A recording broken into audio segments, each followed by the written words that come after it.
Hello students, आज हम पढ़ने जा रहे हैं क्लास 11th की बुक हॉर्नबिल के लेसन नंबर 4 पोयम, जिसका हेडिंग है चाइल्डहुड, जिसके राइटर हैं मार्कस नेथन। और चाइल्डहुड का मतलब सभी जानते ही हैं कि बचपन होता है। तो हम शुरुआत करते हैं कि कवि इसके माध्यम से अपनी क्या भावनाएं व्यक्त कर रहा है। When did my childhood go? Was it the day I ceased to be 11? लेखक पूछ रहा है कि मेरा बचपन कब चला गया। क्या उस दिन चला गया जब मैं 11 वर्ष की उम्र पूरी कर चुका? Was it the time I realized that hell and heaven? या फिर तब चला गया जब मैंने समझा कि नरक एवं स्वर्ग भूगोल की पुस्तकों में नहीं पढ़े जा सकते, could not be found in geography and therefore could not be was that day। और क्योंकि वह पुस्तकों में नहीं पढ़े जा सकते, इसलिए वे हो ही नहीं सकते। क्या मेरा बचपन उस दिन चला गया? सेकंड पैराग्राफ में कह रहा है लेखक कवि, when did my childhood go? Was it the time I realized that adults were not all they seemed to be? क्या मेरा बचपन तब चला गया जब उस समय जब मैंने समझ लिया कि वयस्क लोग वैसे नहीं होते जैसे दिखाई देते हैं। They talked of love and preached of love, but did not act so lovingly was that day? वे प्रेम की बातें करते थे और प्रेम का ही उपदेश देते थे, लेकिन उनके जो कार्य होते थे वो प्रेम भरे नहीं होते थे। क्या उस दिन मेरा बचपन चला गया जब मैंने ये समझ लिया? When did my childhood go? Was it when I found my mind was really mine to use whichever way I choose?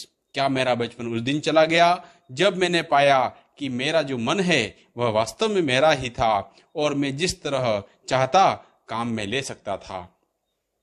Producing thoughts that were not those of other people but my own and mine alone was that day?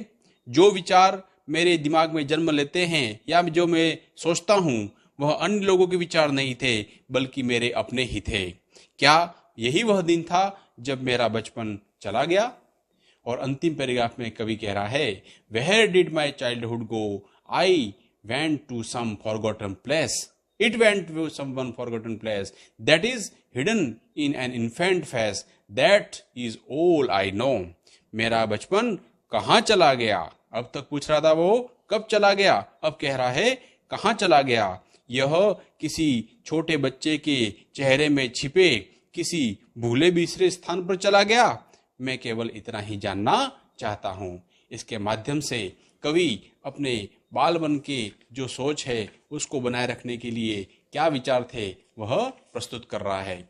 इसके लिए अपन कह सकते हैं कि कविता की जो पंक्तियां हैं वह स्वर्गिक निर्दोषता और हृदय की शुद्धता का समय जो होता है एक बचपन का, कि एक बच्चा ईश्वर और नरक में विश्वास करता है, वह बड़ों की कही हुई पुस्तकों में पढ़ी हुई बातों में विश्वास करता है, वह पाखंड नहीं जानता।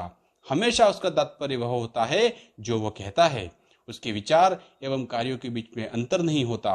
एक बच्चा अहंकार के भाव से मुक्त होता है, वह स्वयं को दूसरों से भिन्न अथवा श्रेष्ठ नहीं समझता। अतः कह सकते हैं कि बचपन जो है वह स्वर्गिक निर्दोषता एवं हृदय की शुद्धता का समय होता है। पोयम को पढ़ने के बाद में हम लोग, जैसा कि एग्जाम के अंदर हमारे कविता की कुछ पंक्तियां आती हैं क्वेश्चन में और कहा जाता है कि इस पंक्तियों के माध्यम से इसका एक्सप्लेनेशन कीजिए, तो हम एक पार्ट को लेकर के इसको समझते हैं कि ये कवि के इस माध्यम से क्या कहना चाहता है। एग्जाम के अंदर जैसे कविता के पंक्तियों के बाद में रेफरेंस, कॉन्टेक्स्ट और एक्सप्लेनेशन के माध्यम से इसको समझाना होता है। तो यहाँ पर कुछ पंक्तियाँ दी गई है।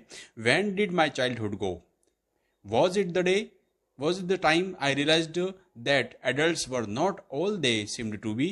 They talked of love and preached of love, but did not act so lovingly. Was that day? तो रेफरेंस में हम इसमें बताएंगे कि यह कविता जो है, पंक्तियां जो हैं वह कविता के कौन से पार्ट से ली गई हैं और इसके कवि कौन हैं। तो हम बताएंगे these lines are from the poem childhood. यह पंक्तियां चाइल्डहुड नामक कविता से ली गई हैं, composed by Markus Natten. Markus Natten के द्वारा इसकी रचना की गई है। सेकंड पार्ट होता है कॉन्टेक्स्ट का, अर्थात इस कविता की पंक्तियों के माध्यम से कवि का भाव क्या है।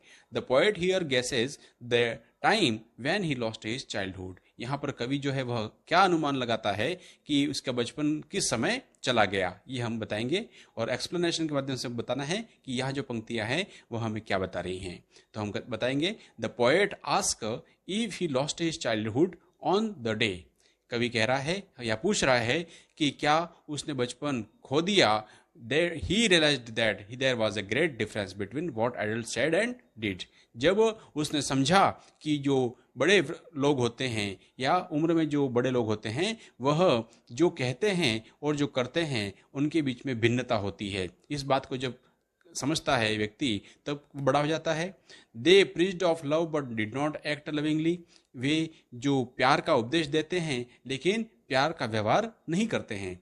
The poet wonders whether it was not the day when he come to know about the hypocrisy of adults। वह लेखक कह रहा है या कवि कह रहा है कि वंडर्स, उसको आश्चर्य होता है, whether it was not the day, क्या यह वह दिन नहीं था जब उसको बड़े लोग जो होते हैं, वयोवृद्ध जो लोग होते हैं या जो वयस्क लोग होते हैं उनका पाखंड को उसको पता चला, hypocrisy of adults, that he lost his childhood, जब उसका बचपन उसने खो दिया। इसके माध्यम से हम इस प्रकार से बता सकते हैं।